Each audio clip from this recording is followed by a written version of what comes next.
그래서 저 결론부터 말씀드리면은 일단은 매수를 조급하게 할 필요는 없을 것 같다. 인 것 같아요. 그런데 이제 여기서 제가 걱정했던 거는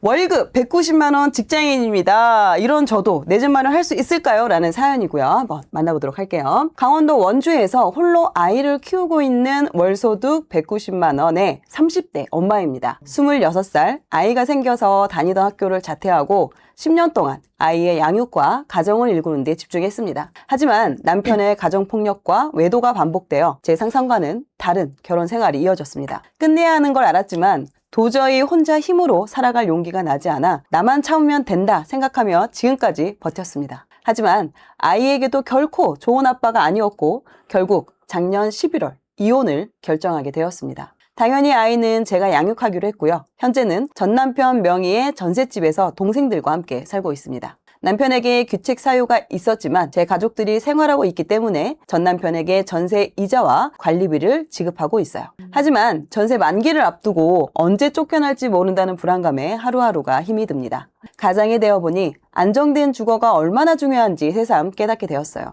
아이를 위해 수입을 늘리려 부업도 하고 있지만 무섭게 올라가는 자산 상승 속도를 보면 아무리 열심히 살아도 계속 제자리인 것 같은 기분이 들어 마음이 참 어렵습니다. 제가 어렸을 때 부모님이 돈 때문에 자주 다투셨어서 저는 꼭 경제적으로 바로 선 엄마가 되고 싶었는데 현실은 참 매정합니다. 그래서 더 이상 늦으면 안 될 것 같아서 디딤돈 대출을 활용해서 작은 아파트라도 하나 사려고 합니다. 마침 지금 살고 있는 원주가 가격이 많이 떨어져서 제 예산 안에 들어오는 아파트들이 있더라고요. 하지만 아무리 실거주라고 하더라도 지방 아파트는 계속 떨어질 거라는 이야기가 있어서 제가 성급한 선택을 하는 것은 아닌지 걱정이 됩니다. 평범한 일상을 꿈꾸는 저희 가족에게 가장 합리적인 로드맵을 그려주세요. 라는 사연 주셨고요. 한번 가계부 한번 보도록 하겠습니다. 현재 전세 보증금이 있고요. 그리고 주식, 현금, 부채는 신용대출, 학자금 신용대출이 있으셔서 그거를 이제 전부 다 빼면은 지금 순자산은 1억 정도 있으십니다. 지금 현재 본인 지금 직장을 다니시면서 한 200만 원 정도 급여를 받고 계시고 양육비 50만 원 그리고 이제 동생들이 이제 생활비 주는 것과 또 부업을 또 하고 계세요. 지금 월 총 소득은 370만 원 정도 지금 되시고요. 생활비는 다 대출이자, 전세자금 대출이자 그 이자가 23만 원 정도 되고 그러면 지금 현재 4식구가 살고 있거든요. 본인 그리고 아이, 남동생 둘 그러면 총 4분인데 생활비를 190만 원 정도밖에 안 쓰네요. 와, 네. 너무 알뜰하시다. 식비가 30만 원? 와, 네. 아무튼 나눠서 그렇지. 요거는 지금 본인들 것만 오케이 알겠습니다. 월 저축이 그래도 한 150만 원 정도는 지금 저축을 그래도 하고 계십니다. 자, 이분의 가장 큰 고민입니다. 전주 혁신도시에 지금 실거주 목적으로 생애 최초 대출을 받아서 2억 7천 정도 되는 아파트를 구입하려고 합니다. 제 예산으로 갈 수 있는 가장 좋은 아파트가 어디일까요? 라고 질문을 주셨고요. 자, 두 번째 질문입니다. 노후 대비 목적으로 월 30만 원씩 재테크를 하고 있는데 좀 더 체계적으로 투자를 하고 싶습니다. 제 상황에 맞는 재테크 방법도 궁금합니다. 그래서 두 가지 질문을 주셨고요. 지금 현재 자산이 한 1억 정도 있으시고 거기에 한 2억이 좀 못되게 대출을 받아서 3억 이내에 지금 아파트를 내 집 마련을 지금 생각을 하고 계시는 것 같아요. 네. 일단 기본적으로 방이 3개는 있어야겠네요. 동생분들도 이제 같이 거주를 하고 있기 때문에 화장실 2개면 또 더 좋고. 자, 한번 통화를 해보도록 하겠습니다. 네. 여보세요? 네, 안녕하세요. 감자님. 네, 안녕하세요. 네, 반갑습니다. 코코드림입니다. 네, 네, 저희 방송 보고 계셨나요? 네. 좋습니다. 언제 전화 오나 기다리고 계셨죠? 네. 네, 소개 한번 부탁드릴게요. 저 강원도 원주에 살고 있는 30대 감자입니다. 네, 아이가 몇 살이에요? 올해 2학년이에요. 초등학교 2학년? 네. 목소리는 거의, 싱글 같으신데, 자녀분이 좀 크시네요. 네, 좋습니다. 네, 자, 그 자모님이 또 이제 솔루션 아주 또 준비를 열심히 해주셨습니다. 자모님 바로 바꿔서, 오랫동안 기다리셨으니까 바꿔드릴게요. 네, 감자님 반갑습니다. 자음과 모음이고요. 네, 이 사연 보내실 때 어떤 마음으로 보내셨어요? 어쨌든 뭐 사연에 다 나왔지만 갑자기 뭔가 가장으로서 아이랑 같이 잘 자리 잡고 싶은데. 아이고. 왜 물어봤어요?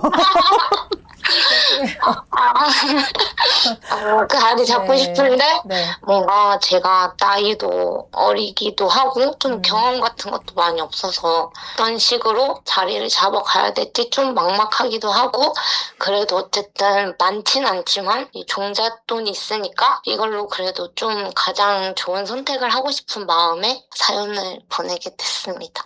너무 잘 하셨고요, 감자님. 사실은 뭔가 변화가 있었잖아요. 어쨌든 감자님 생활이랑 아이의 생활에도 변화가 있었는데 그거를 어떻게든 좀 더 좋은 쪽으로 좀 해나가시려고 이렇게 사연을 보내주신 게 어떻게 보면 좀 잘 자리 잡는 거의 첫 시작이라고 생각을 해요. 그래서 좀 이번에 저랑 같이 좀 이 고민을 좀 어떻게 해결해 나가면 좋을지를 얘기해보면 좋을 것 같고요. 일단은 가장 고민되시는 게 내 집 마련이신 것 같아요. 네, 네, 그래서 내 집 마련하려면은 가장 좀 중요한 부분이 예산인데 네, 지금 종잣돈 자산이 한 1억 1천 정도 있으시다고 하셨는데 네, 이게 지금 전세보증금 2,500만 원이랑 그 다음에 주식에도 1,700만 원 정도가 좀 들어가 계세요. 네. 이 부분은 합치면 한 4,200 정도 되는데 이거를 다 그 내 집 마련에 활용할 수 있는 금액일까요? 근데 거기에 있는 것 중에 네. 또 금이 열돈이 있거든요. 네, 그래서 네, 네. 그것까지 포함해서 그 정도 되는 건데 일단 전세가 12월에 끝나서 그때 돌려받을 돈이 2,500인데 이 부분은 만약에 12월 전에 이사를 가게 되면 동생이 일단 빌려주고 제가 그때 돌려주기로 일단 얘기가 돼서 그 2,500은 이제 사용이 바로 가능하고 주식은 저는 어쨌든 최대한 안 건드릴 수 있으면은 그냥 두고 싶기는 한데 뭔가 솔루션을 주실 때 그것도 정리를 해서 하는 게 좋다라고 말씀하시면은 그것도 포함해서 자금에 포함할 생각은 있어요. 주식에 대해서는 좀 고민되시는 부분이 어떤 거세요? 뭔가 어쨌든 이 주식은 그냥 제가 옛날부터 그냥 없는 돈이다 생각하고 계속 조금씩 사 모았던 거라서 제가 가장이니까 뭔가 나중을 생각해서 그래도 좀 여윳돈을 남겨놓고 집에 사는 게 좋지 않을까라는 생각이 있어서 그거는 뭔가 그냥 두고 싶은 마음도 있는 것 같아요.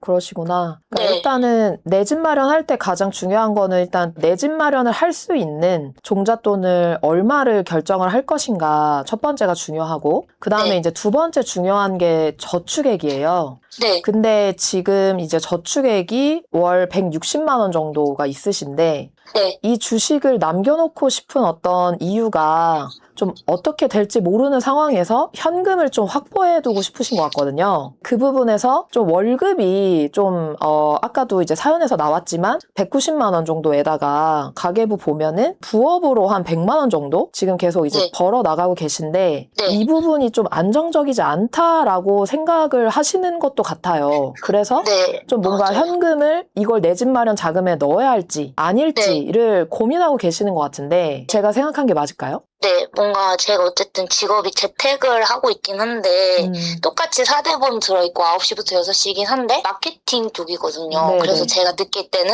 뭔가 나이가 들어서까지 이 업을 하기가 조금 어렵다고 생각이 들어서 40대 막 후반 되고 50대 되면 또 다른 직업을 또 찾아야 될 것 같고 그래서 지금 사회복지 공부를 하고 있기는 한데 어쨌든 뭔가 계속 이 경력이 단절될 수도 있을 것 같다는 생각을 늘 가지고 있어가지고 현금을 따로 두고 싶다? 뭔가 그런 상황이 됐을 때 바로 현금화 할 수 있는 자산을 가지고 있어야 될 것 같은 생각을 좀 늘 가지고 있는 것 같아요. 그거는 너무 좋은 생각인 것 같아요. 그러니까 왜냐하면 그 감자님 같은 경우에는 제가 그냥 이제 솔직하게 감자님 상황에서 현실적인 좀 부분을 말씀을 드리면 가슴은 아프지만 어쨌든 가장이고 맞아요. 가장이고 그리고 이제 내 집에다가 돈을 다 넣었을 때 우리 아이가 아플 때나 아니면 아이가 병원을 가야 될 때 네. 가족이 아파서 목돈이 들어갈 때 감자님의 직장이 좀 뭐 어떻게 좀 유동적이어서 잠시 이직을 준비해야 될 때라도 생활할 수 있는 생활비가 필요할 수 있는데 모든 자금을 다 집을 사는 데 쓰면 그 부분이 보장이 안 되어 있는 것은 맞아요. 그리고 실제로 월급이 적다면 적고 괜찮다고 하면 괜찮은 월급이지만은 2인 가족이 살아가기에 엄청 많은 돈은 아니거든요. 네. 그래서 이 부분에서도 좀 더 어떤 일이 인생을 살아가면서 일어날지는 모르니 좀 더 현금을 확보하는 쪽으로 내 집 마련 예산을 정하는 거는 맞을 것 같아요. 주식은 네. 일단은 좀 제외를 하고 지금 1,700만 원 정도 있는 거를 그걸 제외하면 한 9천만 원 정도? 8천에서 9천 사이로 네. 그 내 집 마련 할 수 있는 그 돈을 확보를 할 수 있을 것 같거든요. 이제 여기에서 아마 감자님도 계산해 보셨을 텐데 월 저축액의 한 3분의 2 정도를 원리금으로 내는 게 좀 적당해요. 네. 그래서 이제 그 정도 낸다고 했었을 때 한 2억 정도 대출 일으키시면은 적당하시더라고요. 그래서 2억 후반대의 예산을 보신 것 같아요. 네, 맞아요. 그러니까 감자님한테 맞는 예산대를 본 거죠. 근데 이제 이거를 막상 살려고 하니 가격 상황도 안 좋은 것 같고 시장 상황도 안 좋은 것 같고 네. 그러나 가족들과 함께 할 수 있는 집은 필요한 것 같고 네. 이런 이제 고민이 드시는 것 같아요. 연달아서. 네, 맞아요. 네.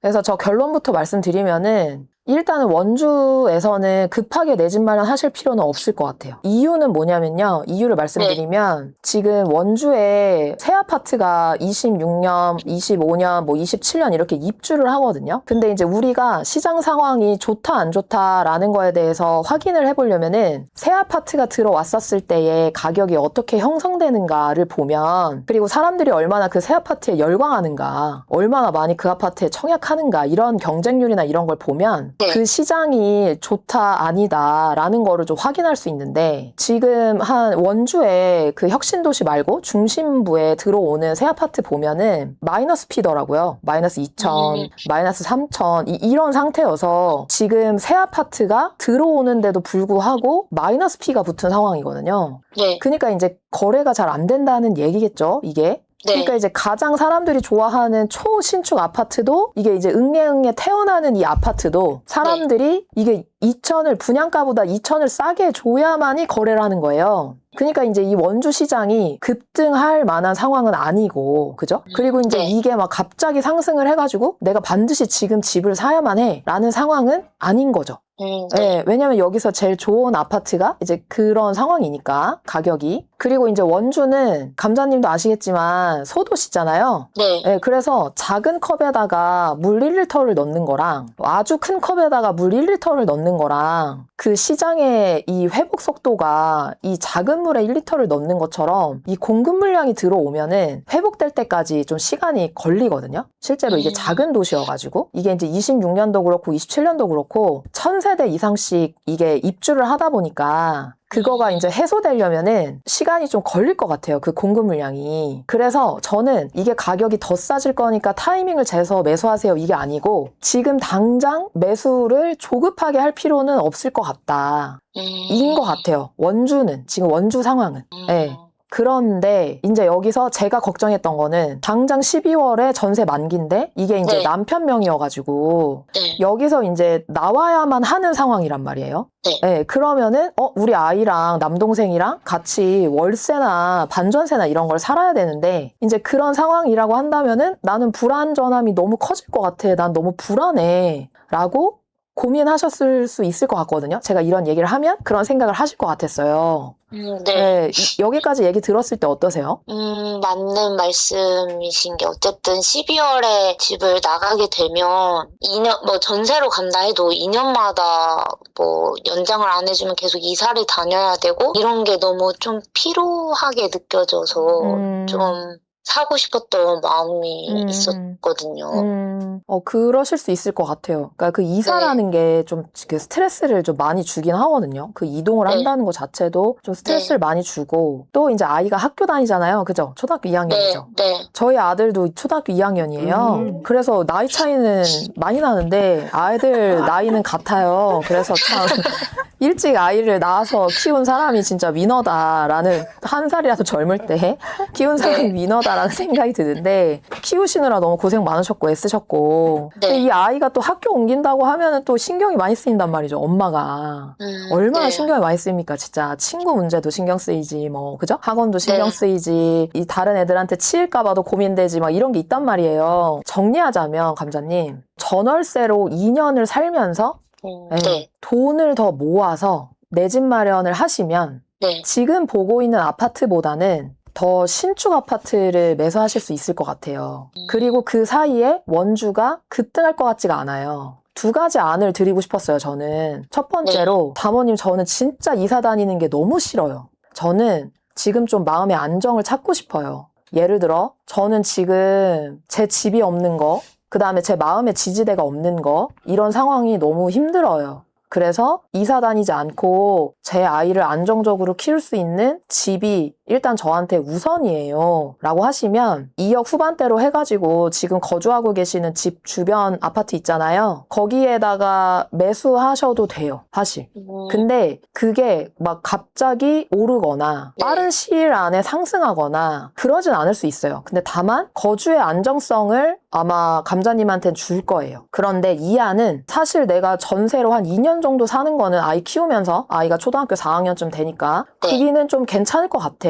그리고 그 사이에 부업하는 거나 이런 부분에서 좀 더 내가 노력해서 아니면 아까 그 자격증 공부하신다고 했잖아요. 좀 그런 부분에서 내가 월급이나 이런 부분을 좀 더 안정적으로 마련해 나갈 수 있는 그리고 또 저축액을 또 늘릴 수 있는 기간을 좀 2년 정도 가지고 가면서 종잣돈도 좀 더 모아서 한 3억 이상으로 내 집 마련 할 수 있는 예산을 좀 만들면 감자님 또 갈 수 있는 아파트가 다르거든요. 네, 그래서 좀 더 신축 아파트로 이동할 수도 있고 좀 더 중심지로 이동할 수도 있다 보니까 좀 그런 방식으로 진행을 해보시는 게 어떨까가 2안이에요, 감자님. 이 1안과 2안에서는 감자님이 선택을 하셔야 돼요. 이거는 감자님이 뭐를 더 중요하게 생각하느냐에 따라서 달라지는 거거든요. 저는 이렇게 생각을 해봤는데 감자님은 어떠세요? 일단은 원주가 크게 오를 것 같지 않다고 말씀을 하시니까 그러면 급하게 안 사도 되나? 라는 생각이 들면서도 제가 옛날에 한 20년도인가? 그때 그때도 살다가 그때 30평대 전세에 살다가 갑자기 문재인 정부 때 집값이 막 상승하고 하면서 원주도 좀 영향을 받았었거든요. 그래서 전세 매물이 너무 없어서 갑자기 20평대 1층밖에는 못 가게 된 상황이 있었는데 사실 그때 너무 좀 스트레스 많이 받았었거든요. 내가 예상치 못하는 그런 뭔가 상황이 생기면 어떡하지? 좀 이 생각이 계속 드는 것 같고 제가 그래도 부동산 카페 같은데 강원도 근데 가보면 어쨌든 사람들 바람일 수 있지만 원주도 오를 것이다 막 이런 얘기도 자꾸 나오니까 계속 그런 거에 좀 불안함 계속 좀 있는 것 같아요. 그럴 수 있죠. 불안할 수 있죠. 네, 이런 게 있는 것 같아요. 문재인 정부 때의 원주가 오를 때에는 서울 수도권이 전부 다 조정대상 지역이었어요. 광역시가 조정대상 지역으로 묶였고요. 그리고 나서 중소도시가 이제 상승을 했어요. 이게 시장 사이클의 상승 흐름이 있거든요. 네네. 근데 아직은 그러니까 우리가 배웠잖아요. 저번 장에서 네네. 이렇게 되니까 지방까지도 상승을 하네. 이걸 배웠잖아요. 저희가. 네. 그러니까 그거를 보고 나 너무 불안해. 이게 아니라 지금 현재 제가 아까 구해줘 월부 라이브에서도 말씀드렸는데 아까 기사에서도 네네. 지금은 서울 전역이랑 경기 12곳이 조정대상 지역으로 묶여 있어요. 아직 인천이나 아니면은 이외 뭐 화성, 동탄이나 이런 데가 묶여 있는 상황은 아니거든요. 그리고 광역시도 한 군데도 묶인 데가 없어요. 예, 그렇기 때문에 지금 원주가 갑자기 급등해가지고 막 그때 문재인 정부 시절처럼 오는 그런 상황은 현실적으로 가능성이 크지 않다라는 거를 확인할 수 있고 그 다음에 이제 문재인 정부 때 갑자기 새로 생겼던 제도가 뭐가 있었냐면은 갱신권이에요. 그러니까 이게 임대차 3법이 생기면서 갱신권이 처음 생겼거든요. 그러면서 전세난이 굉장히 심했죠. 그리고 이제 그때 원주는 혁신도시의 입주를 거쳐가지고 실제로 다른 또 신도시가 생기면서 사실 그 신도시의 전세는 저도 그때 임장 가서 아는데 네. 진짜 전세가 안 나가고 쌓여 있었어요. 그런 막 상승을 하는 과정에서도. 네. 예, 그러니까 이게 입주 물량에 따라서도 사실은 이 전세가 어떻게 되느냐가 좀 차이가 있는데 네. 실제 지금 원주는 입주를 예정이 돼 있단 말이죠. 예, 네.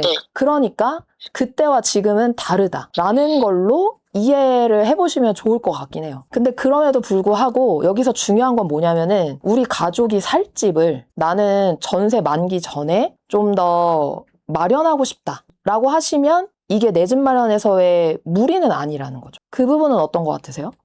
일단은 제가 좀 겁이 많기도 하고 해서 만약에 집을 산다고 했을 때 좀 뭔가 자산 가치가 있는 곳 막 이런 거는 사실 많이 생각 안 해보고 엄청 뭐 좋은 동네 막 이런 것도 사실은 크게 생각을 안 했었어가지고 그냥 안정된 뭔가 지금 생활 반경을 만들고 싶다? 이게 제일 우선순위였어서 뭔가 집을 빨리 구매하는 것만 생각을 했었는데 또 말씀을 들어보니까 다른 방향으로 또 조금 더 고민을 해볼 수도 있을까라는 생각이 좀 드는 것 같아요. 그러니까 이게 당연히 좀 여러저러 불안함이 있을 수밖에 없을 것 같아요. 그리고 이제 아까 가장이니까라고 하시면서 2번이나 3번이나 본인 스스로를 되게 다잡으시는 것 같았거든요. 이걸 내가 혼자 결정해야 된다라는 부분도 되게 책임감을 많이 느끼시는 것 같아요. 더 좋은 선택을 이제 하고 싶은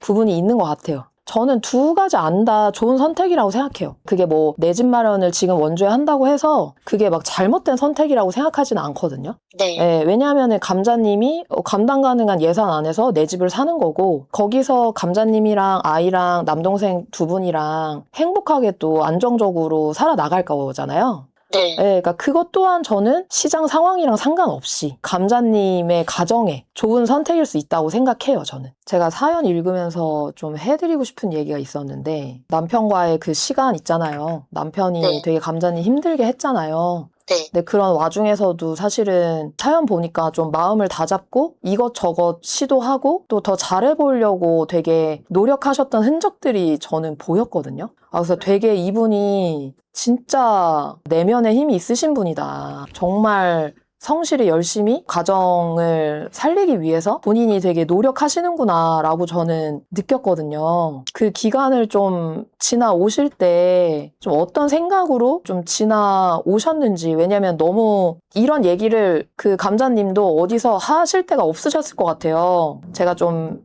얘기를 나눠보고 싶었던 것 같아요. 감자님 어떠세요? 그냥 그 시간대 너무 좀 힘들긴 했는데 어쨌든 아이도 있고 그래도 많이 좀 구분 지으려고 노력했던 것 같아요. 그냥 그런 어려움이 있지만 그래도 해야 할 일들이 있고 그냥 뭔가 어떻게 보면은 아내로서나 뭐 이런 거는 좀 힘든 삶이지만 내가 할 수 있는 거 좀 나는 도태되지 않으려고 좀 노력했던 것 같고 그 시간들 속에서도 언제든지 내가 혼자가 된다면 그래도 혼자서 자립할 수 있는 거를 계속 생각하긴 했던 것 같아요. 그냥 그렇게 계속 이 사람과 함께 기대면서 살 수는 없겠구나라는 뭔가 느꼈을 때 좀 계속 돈을 벌 수 있는 창구 같은 것도 많이 생각하고 그랬던 것 같아요. 그냥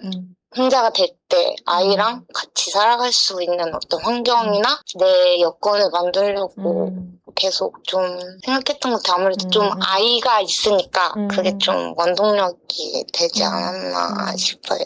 감자님은 진짜 강하시네요. 강한 분이라고 저는 생각을 하고 제가 이게 주제 넘은 얘기일 수 있는데 좀 그냥 언니로서 그냥 좀 네. 그리고 이제 동일 학부모 9살 아들을 같이 키우는 학부모 같은 부모로서 좀 얘기를 하고 싶은 부분은 이게 헤어진다라는 것 자체가 뭐 절대 흠도 아니고요. 그렇게 생각하지도 않으셨겠지만 그리고 이제 나는 뭐 내가 뭐 다른 사람들은 이런데 가정은 이런데 뭐 내 가정은 이렇네 라고 뭐 그렇게 생각하시지 않으셨겠지만 그럴 필요도 저는 없다고 생각하고 그리고 이게 사실은 어떤 인생에서 여러 번의 그 변화의 계기가 온대요, 감자님. 근데 이제 그게 뭐 사람의 변화, 아니면은 뭐 공간의 변화, 아니면은 뭐 환경의 변화, 뭐 이런 것들로 인해서 이 변화를 계기로 해서 더 잘 내 인생을 정리하고 나아갈 수 있는 그런 것들이 꼭 그 인생에 몇 번은 온다고 하더라고요. 그래서 좀 감자님이 보냈던 그 힘든 시간들이 오히려 감자님이 앞으로 10년? 뭐 15년을 더 좋게 만들어 나갈 수 있는 그런 변화의 계기라고 생각하시면 좀 더 부담감 내려놓고 아, 나랑 아이랑 인생의 2막을 연다 라고 생각하시면 더 감자님이 행복하고 더 긍정적으로 아이랑 함께 행복하게 살아가실 수 있을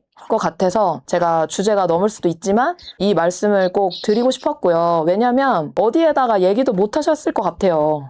그래서 이런 얘기를 어디에다가도 듣지도 못하셨을 것 같아요. 내가 이걸 뭐 힘들다고 어디에다 얘기도 못했을 것 같고 또 아들한테도 오히려 아빠에 대해서 좋게 얘기해 주려고 되게 노력하셨을 것 같아요. 왜냐면은 아들도 되게 중요하니까. 그래서 그런 되게 애쓰셨을 것 같아요. 너무너무. 그래서 이제는 좀 안정적인 내 집까지 해보고 싶은, 그리고 그 이후에 노후까지도 잘 해보고 싶은 마음으로 여기 사연 보내주셨던 것 같아요. 감자님의 집을 마련하는 게 가장 좋은 노후 준비의 시작이라고 생각해요, 저는. 제가 드렸던 이안 중에서 하나를 선택하셔가지고 진행하시고 재테크나 이런 것들보다도 오히려 감자님의 스스로를 좀 더 안정적으로 만들어 나가는 거, 다져 나가는 거, 뭐 자격증을 성취하는 거, 아니면은 뭐 부업을 좀 더 매출을 올려보는 거, 이런 거에 좀 더 집중하시면서 나 감자 진짜 나 해낼 수 있는 여자구나 라는 거를 감자님이 느끼면서 하루하루 살아가시면 또 더 행복한 나날이 펼쳐지실 것 같아요.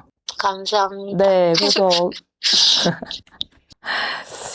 제가 좀 주제가 넘을 수 있지만 말씀드렸고, 마지막으로 하시고 싶은 얘기나 뭐 이렇게 또 사연 보내니까 어떤지 좀 그런 거 얘기해 주실 수 있을까요? 뭔가 어쨌든 상황이 많이 정리돼서 좀 제 마음도 괜찮아졌다고 생각했는데 또 이렇게 얘기를 나누니까 지난 뭔가 시간도 괜히 생각나는 것 같고 근데 그래도 막 다들 채팅방에서 응원해주셔가지고 맞아요. 엄청 많은 분들 응원해주고 계세요. 네. 그것도 너무 감사하기도 하고 네. 뭔가 그래도 어쨌든 응원 댓글 남겨주세요. 더. 잘 하고 있구나. 그래도 뭔가 방향성이 내가 좀 틀리진 않게 그래도 가고 있는 것 같고, 모든 게 좀 두렵기도 하고 계속 불안하지만 그냥 한 개 한 개 퀘스트 깨듯이 하고 있는 것 같다 생각이 들어서 위로도 되고 위안도 받고 힘도 얻어가는 것 같은 느낌이. 네, 감자님 잘하고 계세요. 어떨 때는요, 버티는 것만으로도 잘할 때가 있어요. 네, 힘든 상황에서는 버티는 것만으로도 너무 잘하시는 거예요. 감사합니다. 지금 잘하고 계시고, 그리고 앞으로도 더 잘 되실 겁니다. 이렇게 좀 마무리를 하겠습니다. 감자님. 네, 감사합니다. 네, 파이팅 하세요, 감자님. 네, 감사합니다. 네, 힘내세요. 네. 감사님. 파이팅! 네. 오늘 준비한 사연은 여기까지입니다. 자, 그리고 마지막으로 이제 사연 접수 여쭤보시는 분 계셔서 사연 접수 방법 알려드리도록 하겠습니다. 네이버에서 이제 검색을 월부닷컴 검색하시면 됩니다. 월부닷컴. 월급쟁이 부자들. 네, 여기에 들어가셔서요. 좌측에 보면은 구해줘 월부 사연 신청 부분이 있습니다. 네, 재테크 Q&A 아래쪽에 보면은 구해줘 월부 여기 클릭하시면요. 지금 다 잠금장치네. 잠금 표시되어 있기 때문에 저희가 이제 그 담당 PD님만 글을 볼 수가 있기 때문에 여러분들의 그 솔직한 그리고 여러분들의 좀 상세한 그런 사정이나 이런 부분들을 올려주셔도 또 잠깐만 보니까 상세하게 올려주시면 될 것 같고요. 저희가 잘 선정을 해서 솔루션 드리도록 하겠습니다. 네, 여러분 많이 접수해 주시고요. 감기 조심하시고 요즘 또 독감도 유행이라고 하니 독감도 조심하시기 바랍니다.